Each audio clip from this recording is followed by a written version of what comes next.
दोस्तों, यकीन मानो आज की है 10 आदतें। सुनने के बाद आप जिंदगी में कभी भी असफल नहीं हो सकते, क्योंकि यह 10 आदतें इंसान को जिंदगी में सबसे बड़ा मुकाम देने की क्षमता रखती है। तो वह 10 आदतें कौन सी है, वही हम आज के इस वीडियो में एक कहानी के माध्यम से आपको बताएंगे। तो चलिए शुरुआत करते हैं। एक गुरु अपने शिष्यों को प्रवचन दे रहे थे। वह बोल रहे थे कि हजारों मील का सफर भी सिर्फ एक ही कदम से शुरू होता है। देखा जाए तो अपनी जिंदगी में लक्ष्य हम सभी तय करते हैं, अपने लिए ख्वाब बुनते हैं, खुद को लेकर कई सारे सपने भी देखते हैं, लेकिन अपने लक्ष्य, अपनी मंजिल के पीछे भागने की बजाय ज्यादातर लोग अपने उन ख्यालों के पीछे भागते रह जाते हैं जिनका शायद सच्चाई से कोई वास्ता ही नहीं है, जो सिर्फ उनके दिमाग की एक उपज है। इन सभी गैर जरूरी ख्यालों के पीछे भागते हुए वह इस बात का अंदाजा लगाने की कोशिश भी नहीं करते कि वह ख्याल सकारात्मक हैं या नकारात्मक सच हैं, या उनके दिमाग के सिर्फ एक उपज हैं, या वह किसी और से प्रभावित हैं। उसका सच्चाई से कोई संबंध है भी या नहीं। और शिष्यों, इसलिए ज्यादातर लोग अपनी मंजिल तक नहीं पहुंच पाते और जीवन भर असफल रह जाते हैं। गुरु यह सब बोल ही रहे थे कि तभी एक शिष्य खड़ा होता है और गुरु से कहता है, गुरुदेव, आपने यह तो बता दिया कि ज्यादातर लोग असफल क्यों होते हैं, लेकिन क्या आप हमें यह बता सकते हैं कि हम सफल कैसे हो सकते हैं? वह कौन सी छोटी छोटी आदतें हैं जो हमें सफलता के लिए तैयार करती हैं और फिर सफलता के शिखर तक पहुंचाती हैं? गुरु ने इस शिष्य का पूरा प्रश्न बड़े ध्यान से सुना और फिर हाथ के इशारे से उसे बैठने का आदेश देते हुए अपने सभी शिष्यों से कहा, जीवन में सफल होने के लिए सिर्फ जोश और इच्छा शक्ति का होना ही आवश्यक नहीं है, क्योंकि ये दोनों चीजें हैं सिर्फ हमें प्रेरित करके हमसे काम की शुरुआत करवा सकती हैं। लेकिन पूरे जोश और उत्साह के साथ लंबे समय तक अपने लक्ष्य पर टिके रहना और दूर के बड़े लक्ष्यों को हासिल करने के लिए हमें उन आदतों को अपनी रोजमर्रा के जीवन का हिस्सा बनाना पड़ेगा जो व्यक्ति को सफलता के लिए तैयार करती है और उसे सफल बनाती है। तो आज मैं आपको 10 ऐसी आसान आदतों के बारे में बताऊंगा जिनको अगर आपने अपने जीवन का हिस्सा बना लिया तो सिर्फ 30 दिनों में आप अंदर से एक बिल्कुल ही अलग इंसान बन जाएंगे और खुद के भीतर एक गजब की सकारात्मक ऊर्जा महसूस करेंगे जो आपको सफलता के शिखर तक पहुंचाएगा। तो उन सफल आदतों की श्रेणी में पहली आदत है, अपने दिन की शुरुआत धन्यवाद के भाव के साथ करें।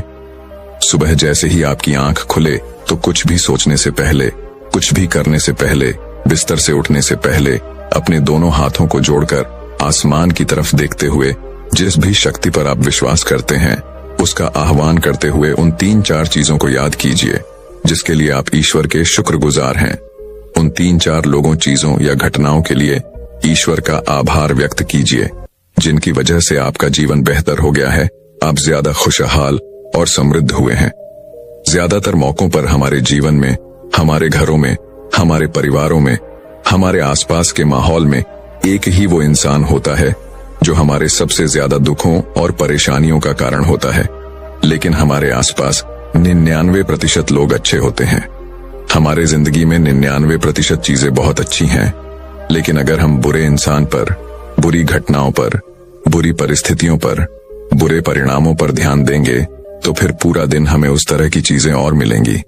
लेकिन अगर हम शुक्रगुजार हैं अपने जीवन के 99% अच्छी चीजों के लिए, तो फिर हमारे पास और अच्छा चलकर जरूर आएगा। यह जो आभार व्यक्त करने की आदत है, यह हमारी मानसिकता को सुबह सुबह ही बदल कर रख देती है और सकारात्मक तरीके से अपने दिन की शुरुआत करने में मदद करती है। इस अभ्यास को करने में बहुत थोड़ा सा ही समय लगता है, लेकिन यह आपके पूरे दिन के काम करने के तरीके, आपकी मानसिकता और आपके विचारों को पूरी तरह से बदल कर रख सकती है। सफल आदतों की श्रेणी में दूसरी आदत है, आपको हर दिन व्यायाम जरूर करना चाहिए। आप चाहे दौड़ लगाएं, कसरत करें, योगासन करें या फिर प्राणायाम, लेकिन आपको हर सुबह कोई ना कोई ऐसी क्रिया जरूर करनी है जिसमें आपके शरीर को मेहनत करनी पड़े, उसे पसीना बहाना पड़े। यह इंसानी शरीर बना ही मेहनत करने के लिए है। इसे हर समय आराम देने से यह निष्क्रिय, कमजोर और रोगग्रस्त हो जाता है। व्यायाम करना न सिर्फ आपके शरीर को फायदा पहुंचाता है, बल्कि यह आपके दिमाग और आपकी मानसिक क्षमताओं को बढ़ाने में भी कमाल करता है। रोज व्यायाम करने से आपका शरीर और मन मजबूत होता है आपके अंदर एक अलग ही आत्मविश्वास और तेज का जन्म होता है जो आपकी सफलता की राह में आपके सहायक बनते हैं। सफल आदतों की श्रेणी में तीसरी आदत है, लक्ष्य निर्धारित करो और अपने दिन को योजना के अनुसार चलाओ। रात में सोने से पहले ही अगले दिन के 3 सबसे महत्वपूर्ण कामों को निश्चित कर लो और उन्हें लिख लो। फिर उसी के अनुसार अपने पूरे दिन की योजना बनाओ और उस पर अमल करो। अगर कोई व्यक्ति योजना बनाकर अपने दिन की शुरुआत नहीं करता और कोई व्यक्ति काम कभी भी करता है, तो ऐसा व्यक्ति कभी भी अपने पूरे दिन का सदुपयोग नहीं कर सकता। हालांकि ज्यादातर लोगों को पता होता है कि उनके लिए कौन सा काम महत्वपूर्ण है और कल उन्हें कौन सा काम करना चाहिए, लेकिन फिर भी वो लोग उस काम को पूरा नहीं कर पाते और उसे टालते रहते हैं। और जो व्यक्ति अपने काम को समय पर पूरा ना करके उसे लगातार टालता रहता है, ऐसा व्यक्ति कभी भी बड़ी सफलता हासिल नहीं कर सकता। ज्यादातर लोगों का अपने काम को समय पर पूरा न करना और उसे लगातार कल पर टालते रहने का सबसे बड़ा कारण है उनके अंदर आत्म अनुशासन का न होना। क्योंकि जो व्यक्ति आत्म अनुशासित है वह अपना हर काम समय पर पूरा करता है। सफल आदतों की श्रेणी में चौथी आदत है, आपको हर दिन कुछ न कुछ नया सीखना चाहिए या फिर कुछ न कुछ नया पढ़ना चाहिए। अगर आप हर दिन 1 से 2 घंटे का समय अपने लिए कुछ नया सीखने, पढ़ने या फिर अपने व्यक्तिगत विकास के कामों में नहीं लगा रहे हैं, तो फिर आप चाहे कितनी ऊंचाइयों पर हो, कितने ही समझदार और बुद्धिमान हो, आप जिंदगी में हारने ही वाले हैं। आप नीचे गिरने ही वाले हैं। किसी बुद्धिमान व्यक्ति ने कहा है कि सीखना कभी बंद नहीं होना चाहिए, क्योंकि लगातार अभ्यास से ही व्यक्ति महान ऊंचाइयों को हासिल कर सकता है। सीखने का कोई भी तरीका हो सकता है, जैसे अच्छी किताबें पढ़ना, अपने क्षेत्र के सबसे सफल लोगों की बातें सुनना, रोज अपने काम का अभ्यास करना इत्यादि। अगर आपको दुनिया के 1% सफल लोगों में शामिल होना है, तो लगातार सीखते रहने की आदत को अपने जीवन का अभिन्न हिस्सा बनाना ही पड़ेगा। सफल आदतों की श्रेणी में 5वीं आदत है, कम खाओ और अच्छा खाओ। यहाँ अच्छा खाने से मतलब है सात्विक आहार, यानी ऐसा भोजन जब पोषक तत्वों से भरपूर हो और आपके शरीर को कोई नुकसान ना पहुंचाए। देखा जाए तो भोजन हमारे शरीर के लिए औषधि है। भोजन शरीर के लिए सब कुछ है, क्योंकि शरीर को औषधि तो हम कभी कभार ही देते हैं, लेकिन इसे भोजन हर दिन देते हैं। तो हमारा शरीर कैसा होगा, यह हमारे भोजन की गुणवत्ता और उसकी मात्रा पर निर्भर करता है, क्योंकि शरीर को चलाने वाले सारे पोषक तत्व भोजन से ही मिलते हैं। इसीलिए कोई ऐसा भोजन मत करो जिसमें कोई पोषक तत्व ही ना हो और जिसे पचाना हमारे शरीर के लिए बोझ बन जाए। ज्यादा तला भुना और बासी भोजन मत खाओ। 3 सफेद से जितना हो सके उतनी दूरी बना लो। पहला सफेद जहर है चीनी, दूसरा सफेद जहर है नमक और तीसरा सफेद जहर है मैदा। चीनी और मैदा से तो हमारे शरीर को कोई भी पोषक तत्व नहीं मिलता और इन्हें पचाना भी शरीर के लिए बहुत मुश्किल होता है। इसीलिए इनका सेवन कम से कम करो। भोजन मन भरने के लिए नहीं, पेट भरने के लिए करो। जब भूख लगे तभी भोजन करो और हमेशा अपनी भूख से थोड़ा सा कम खाओ। रात में जितना जल्दी हो सके उतना जल्दी भोजन करने का प्रयास करो। अपने आहार में जीवित भोजन जैसे फल, हरी सब्जियां, साबुत अनाज, सूखे मेवे भी इत्यादि का सेवन जरूर करो। सुबह उठते ही खाली पेट पानी पियो। भोजन करने से पहले पानी पियो, लेकिन भोजन करने के तुरंत बाद पानी कभी मत पियो। भोजन हमेशा शांत चित्त और प्रसन्न मन के साथ करो और भोजन ग्रहण करते समय उसका पूरा आनंद लो। हम जैसा अपने शरीर को भोजन देते हैं, यह उसी के अनुसार काम करने लगता है। इसीलिए अपने भोजन और उसकी गुणवत्ता का ध्यान रखो।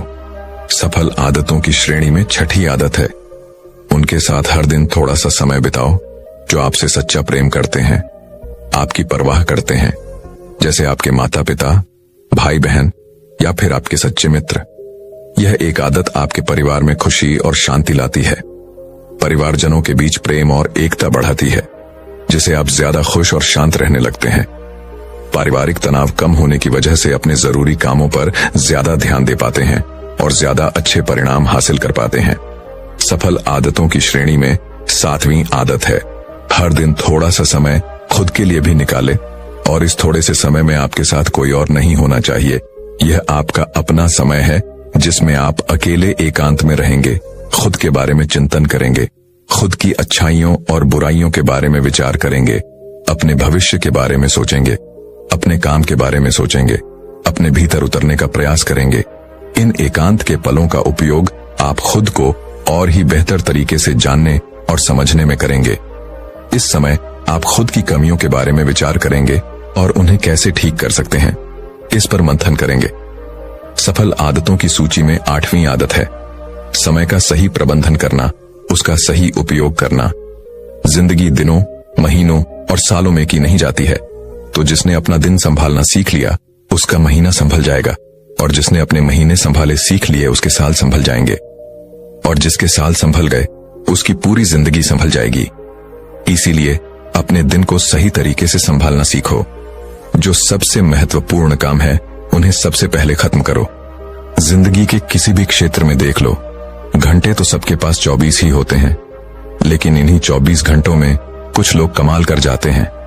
अपने एक ही जीवन में ना जाने कितने सारे काम कर जाते हैं, लेकिन दूसरी तरफ ज्यादातर लोग छोटे छोटे कामों में ही उलझे रह जाते हैं और जीवन भर यही कहते रहते हैं, इस काम के लिए समय नहीं है, उस काम के लिए समय नहीं है। तो आखिर समस्या कहां है? समस्या है अपने समय का सही प्रबंधक न कर पाना। सफल आदतों की श्रेणी में 9वीं आदत है रात में जल्दी सोए और सुबह जल्दी उठें।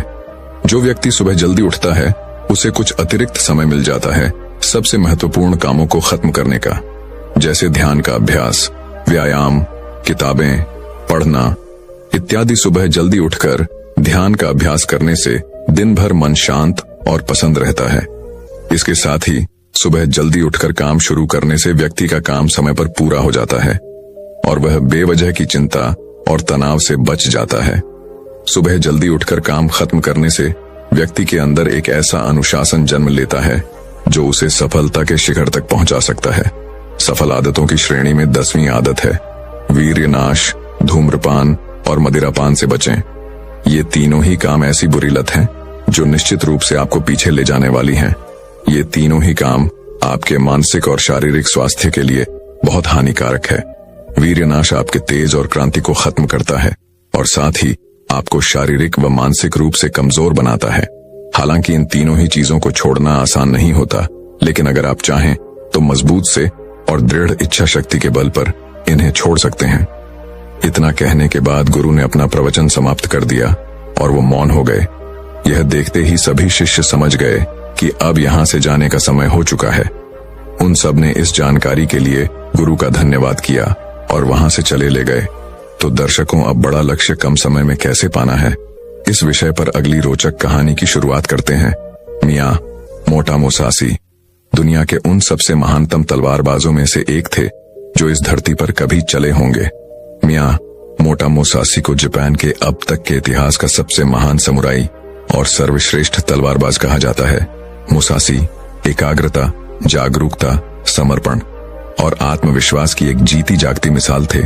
उनका मानना था कि व्यक्ति को पूरी जागरूकता और समर्पण के साथ खुद को एक लक्ष्य में झोंक देना चाहिए। मियां मोटा मुसासी एक बुद्धिस्ट थे और उन्हें पूरे जापान में तलवारबाज संत के नाम से जाना जाता था। वह अपने पूरे जीवन काल में एक भी लड़ाई नहीं हारे। उन्होंने आज से 400 साल पहले ही पूरे जापान में घूम घूम कर उस समय के सबसे ताकतवर, खूंखार और निपुण योद्धाओं के साथ कुल 61 युद्ध लड़े और हर युद्ध में ही सामने वाले प्रतिद्वंदी को धूल चटाई। वह जीवन पर्यंत अपराजित रहे और पूरे देश की यात्राएं करते रहे। मियां मोटा मुसासी अपनी शिक्षाओं में एक एकाग्रचित होकर अभ्यास करने पर जोर देते हैं। वह कहते हैं कि हमारे बाहर ऐसा कुछ भी नहीं है जो हमें बेहतर, ताकतवर, अमीर और बुद्धिमान बना सकता है। सब कुछ हमारे भीतर है, इसीलिए कुछ भी अपने से बाहर मत ढूंढो। 17वीं शताब्दी में जापान के सबसे ताकतवर और प्रसिद्ध सम्राट होने के बाद भी उन्होंने अचानक से हिंसा का त्याग कर दिया और दुनिया के शोर शराबे से दूर जंगल की एक गुफा में रहने लगे, जहां उन्होंने कई महीनों तक गहरे ध्यान का अभ्यास किया। अपनी मृत्यु के सिर्फ 7 दिन पहले उन्होंने अपने चहेते शिष्य के लिए एक किताब लिखी और उसे नाम दिया डो कोडो, जिसका मतलब है आर्ट ऑफ वॉकिंग अलोन, यानी अकेले चलने की कला। उन्होंने अपने पूरे जीवन में जो कुछ भी सीखा या अनुभव किया उसे इस किताब के अंदर 21 नियमों में बदल दिया जिसमें से 9 महत्वपूर्ण नियमों के बारे में आज हम इस वीडियो में बात करेंगे। लेकिन उससे पहले हम यह जानने का प्रयास करते हैं कि उस महान इंसान ने इस सोच के साथ इस किताब को लिखा होगा। पहला पिलर है आत्म अनुशासन। उस आशीष का मानना था कि आत्म अनुशासन एक खुशहाल जीवन जीने के लिए सबसे जरूरी चीज है। बिना आत्म नियंत्रण के व्यक्ति अपनी भावनाओं और लालसाओं का गुलाम बन जाता है और फिर इसके वश में आकर गलत निर्णय लेता है और गलत रास्ते पर चल पड़ता है। जीवन में अनुशासन लाकर हम अपने लक्ष्य के प्रति एकाग्रचित्त रह सकते हैं और ऐसे निर्णय ले सकते हैं जो हमारे सिद्धांतों और जीवन मूल्यों से मेल खाते हैं। दूसरा पिलर है माइंडफुलनेस यानी जागरूकता। वो मियां मोटा मोसासी मानते थे कि वर्तमान में जीना और जागरूक होकर जीना जीवन जीने का सही तरीका है। जब हम वर्तमान में रहते हैं तो अपने चारों ओर की सुंदरता और छायाइयों को देख पाते हैं, उन्हें महसूस कर पाते हैं और छोटे छोटे चीजों में खुश रहने लगते हैं। तीसरा और आखिरी पिलर है डिटैचमेंट। उस मियां मोटा मोसासी का मानना था कि बाहरी चीजों और घटनाओं से खुद को जोड़ लेना दुख का कारण है। खुद को हर तरह के लगाव से दूर करके ही व्यक्ति आत्म शांति प्राप्त कर सकता है और एक संतुष्ट जीवन जी सकता है। अब हम बात करते हैं उन नियमों के बारे में जिन्हें मियां मोटा मोसासी ने अपनी किताब डोकोडो में बताया है, जिन्हें अपनाकर कोई भी व्यक्ति एक सफल, अनशीत, खुशहाल और संतुष्ट जीवन जी सकता है। पहले नियम में मुसासी कहते हैं, सब कुछ जैसा है उसे वैसा ही स्वीकार कर लो। यह नियम जीवन की सच्चाई को स्वीकारने के महत्व पर जोर देता है, बजाय इसके कि हम कबूल कल्पनाएं करते रहें कि सब कुछ ऐसा होना चाहिए। चीजें जैसी हैं उन्हें वैसे ही स्वीकार कर लेना हमें बेवजह के दुख और तनाव से मुक्त रखता है। साथ ही परिस्थिति की हकीकत को स्वीकार कर लेने से उस क्षण जो भी मौके उपलब्ध हैं, हम उन पर सही से ध्यान दे पाते हैं और उनका सही फायदा उठा पाते हैं। सच्चाई को स्वीकारना हमारी आंतरिक शांति और संतोष के लिए बेहद जरूरी है। जहां अपने आसपास की चीजों और लोगों को वो जैसे हैं उन्हें वैसा ही स्वीकार करना सीख जाते हैं, तो हमारे अंदर का वो घमंड जो लोगों या बाहरी परिस्थितियों को बदलना और नियंत्रित करना चाहता है, वह खत्म हो जाता है और हम ज्यादा शांतिपूर्ण तरीके से रह पाते हैं।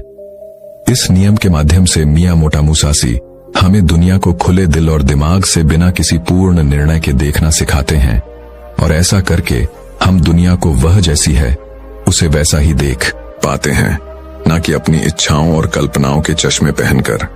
हालांकि यह कहना जितना आसान है करना उतना ही मुश्किल है, क्योंकि हर परिस्थितियों को स्वीकार लेना आसान नहीं होता, खासकर तब जब हमारी उम्मीदें और सपने टूटते हैं या फिर हमारा कोई अपना हमें हमेशा के लिए छोड़कर चला जाता है। लेकिन फिर भी सच्चाई को स्वीकार लेने से ही व्यक्ति अंदर से शांत और हल्का महसूस करता है। जिस व्यक्ति ने परिस्थिति को स्वीकारने की आदत डाल ली है, उसके सामने फिर चाहे कितनी मुसीबतें आए, वह हर हाल में मुस्कुरा सकता है। दूसरे नियम में मुसासी कहते हैं, अपने लिए मजा मत ढूंढो। यह नियम कहता है कि हमारे जीवन का एकमात्र उद्देश्य केवल सुख का भोग करना नहीं होना चाहिए। अच्छा भोजन करना, अच्छे कपड़े पहनना, मौज मस्ती करना जरूरी तो है, लेकिन इसमें इतना नहीं खो जाना कि अपने जीवन के उद्देश्य को ही भुला दो और हर समय सिर्फ मजे की तलाश में ही रहूं। सुख भोगों का त्याग करके व्यक्ति ज्यादा स्थिर और उद्देश्यपूर्ण जीवन जी सकता है। हर रोज खुद से पूछो, क्या मेरा जन्म है सिर्फ खाने पीने और मजे करने के लिए हुआ है, या फिर मेरे जीवन का कोई मकसद भी है? मजे के पीछे भागना हर व्यक्ति की आंतरिक चाहत होती है, लेकिन यही मजा उसके दुख का कारण भी बनता है। जब हम सिर्फ मजे के पीछे भागते हैं तो हम अपनी आदतों और चीजों के अधीन हो जाते हैं। यह नियम हमें मध्य में रहकर जीवन जीने को प्रोत्साहित करता है, यानी न बहुत ज्यादा न बहुत कम। हर चीज को आवश्यकता के अनुसार करो, क्योंकि असली खुशी बाहरी चीजों के उपयोग से नहीं मिलती, बल्कि हमारे अंदर से आती है।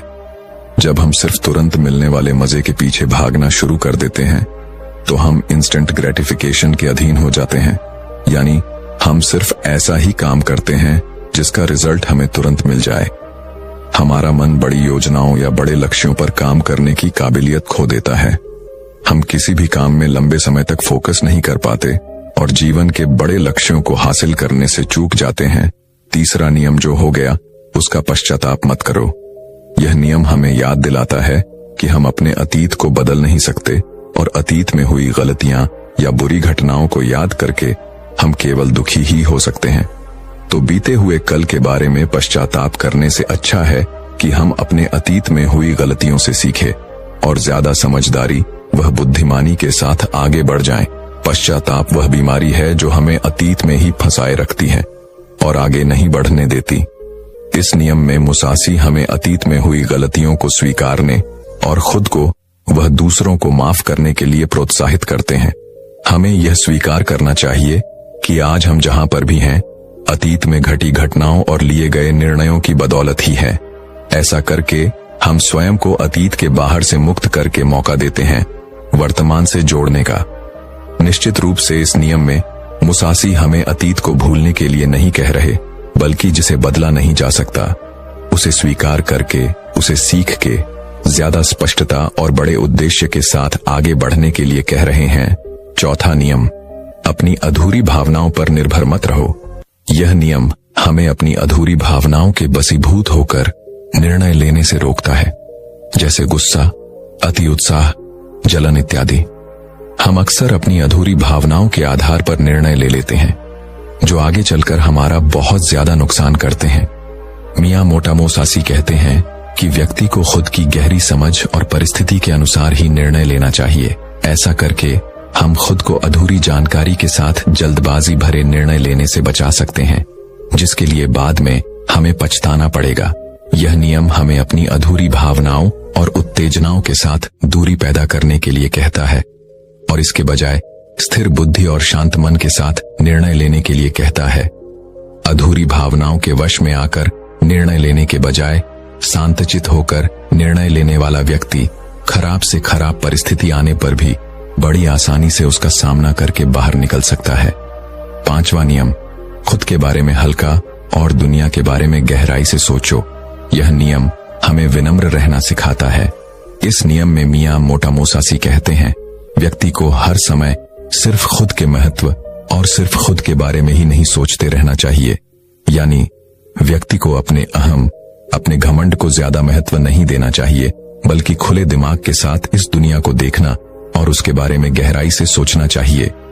इस दुनिया में कितना कुछ है जो देखने लायक है, विचार करने लायक है, लेकिन ज्यादातर लोग सिर्फ खुद तक ही सिमट के रह जाते हैं।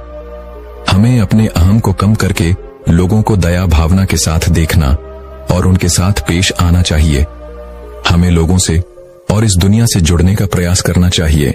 हमें प्रकृति की सुंदरता को निहारना और उसे महसूस करना चाहिए। खुद के बारे में कम और इस दुनिया के बारे में ज्यादा उत्सुकता के साथ सोचना चाहिए। इस नियम में मुसयासी खुद को कम समझने या खुद की जरूरतों को नजरअंदाज करने के लिए नहीं कह रहे, बल्कि वह सिर्फ खुद में ही ना खोए रहने और इस दुनिया के साथ एक मजबूत संबंध बनाने के लिए प्रोत्साहित कर रहे हैं। छठा नियम, अपनी इच्छाओं से दूरी बनाकर रखो। इस नियम में मुसासी डिटैचमेंट यानी आसक्ति की बात कर रहे हैं। वो भौतिक संपत्ति, शक्ति और सुंदरता से खुद को आसक्त रखने की बात कर रहे हैं, लेकिन इसका मतलब यह नहीं कि हमें यह सब छोड़ देना चाहिए। पैसा नहीं कमाना चाहिए, सत्य अर्जित नहीं करना चाहिए, बल्कि वह साहसी कहना चाह रहे हैं कि हमें इन सब चीजों के साथ रहकर भी उनसे आसक्त रहना है। यानी उनका उपयोग तो करना है, लेकिन उनसे लगाव पैदा नहीं करना, अपने अस्तित्व को उनके साथ नहीं जोड़ना। अगर वो चीज कल तुम्हें छोड़कर जाती है तो तुम्हें उसका दुख नहीं होना चाहिए। यानी भौतिक पदार्थों के साथ रहकर भी अंदर से उनके साथ दूरी बनाए रखनी है। सातवां नियम, कभी ईर्ष्या मत करो। यह नियम हमें बताता है कि जलन और ईर्ष्या इंसान को कहीं नहीं पहुंचने देती। ऐसी स्थिति में इंसान का ध्यान सिर्फ उन चीजों पर होता है जो उनके पास नहीं है। वह उन चीजों को नहीं देख पाता जो उसके पास हैं। वह सामने वाले की उस वस्तु, उसकी विशेषता या उसकी सफलता देखकर जलता रहता है और खुद आगे बढ़ने का प्रयास नहीं कर पाता। जलन व्यक्ति को नकली मक्का से भर देती है, जिससे वह सामने वाले का कम और खुद का ज्यादा नुकसान कर बैठता है। हमें यह याद रखना चाहिए कि जिसने जिस स्तर की मेहनत की है उसे उस स्तर की सफलता जरूर मिलनी चाहिए और हमें इससे जलन नहीं बल्कि खुशी महसूस करनी चाहिए, क्योंकि उतनी मेहनत करके हम भी वह चीज और वह सफलता हासिल कर सकते हैं। हमें समझना चाहिए कि हम सबकी परिस्थितियां अलग थीं, सोच और मेहनत अलग थी, इसीलिए सफलता भी अलग अलग स्तर की ही मिलेगी। हम अपने अंदर की ईर्ष्या को खत्म करके ज्यादा शांत और खुशहाल जीवन जी सकते हैं, लोगों से ज्यादा सीख सकते हैं और उनके साथ गहरे संबंध बना सकते हैं। 8वां नियम, अलग होने से कभी दुखी मत हो। इस नियम में मुसासी समझाना चाहते हैं कि अलग होना इस प्रकृति का एक स्थायी नियम है। हर किसी को कभी ना कभी किसी न किसी से अलग होना ही पड़ेगा। यह जीवन अस्थायी है, यह दुनिया स्थायी है और हमें इसे स्वीकार कर लेना चाहिए। मियामोटो मुसाशी जीवन भर जापान की यात्रा करते रहे, लेकिन उन्हें कभी भी किसी के अलग होने से तनिक भी दुख नहीं हुआ, क्योंकि उन्होंने स्वीकार लिया था कि अलग होना प्रकृति का नियम है और इस नियम के खिलाफ जाकर हम केवल दुखी हो सकते हैं और कुछ नहीं। 9वां नियम, क्रोध और शिकायत खुद के लिए व दूसरों के लिए, दोनों के लिए हानिकारक है। यह नियम हमें नकारात्मक ऊर्जा की जीवन बर्बाद कर देने वाली शक्ति के बारे में चेतावनी देता है, जिसके बस में आकर लोग एक दूसरे के प्रति कड़वाहट और गुस्से से भर जाते हैं। मुसाशी कहते हैं कि क्रोध और शिकायत करने की बजाय व्यक्ति को शांतिपूर्ण तरीके से बीच का समाधान निकालना चाहिए। वह मियामोटो मुसाशी ने जीवन भर तलवारबाजी की, बड़े से बड़े खूंखार योद्धाओं को हराया, लेकिन उन्होंने कभी भी क्रोध या शिकायत नहीं की।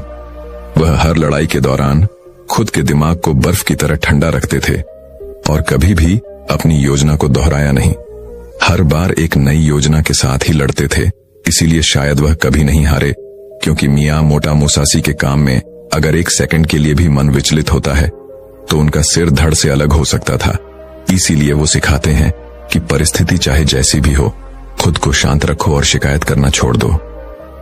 दोस्तों, उम्मीद है कि आपको मियामोटो मुसाशी की किताब 2 कोड़ों की यह 9 नियम पसंद आई होंगी और आपने भी इनसे काफी कुछ सीखा होगा। दोस्तों, मैं उम्मीद करता हूं कि यह कहानी सुनने से आपके जीवन में अच्छे बदलाव आए होंगे। आपको इस वीडियो से क्या सीखने मिला, ये कमेंट करके जरूर बताइए और अपने परिवार, दोस्तों या आपके करीबी इंसान के साथ ये कहानी शेयर करके उन्हें भी इस ज्ञान से परिचित करवाएं। बाकी अगर आपको यह वीडियो दिल से अच्छी लगी हो तभी इस वीडियो को लाइक कर देना और आपने अब तक इस चैनल को सब्सक्राइब ना किया हो तो चैनल को सब्सक्राइब भी जरूर कर देना। आपका हर दिन शुभ हो और खुशियों से आपका जीवन भरा रहे। धन्यवाद। नमो बुद्धाय।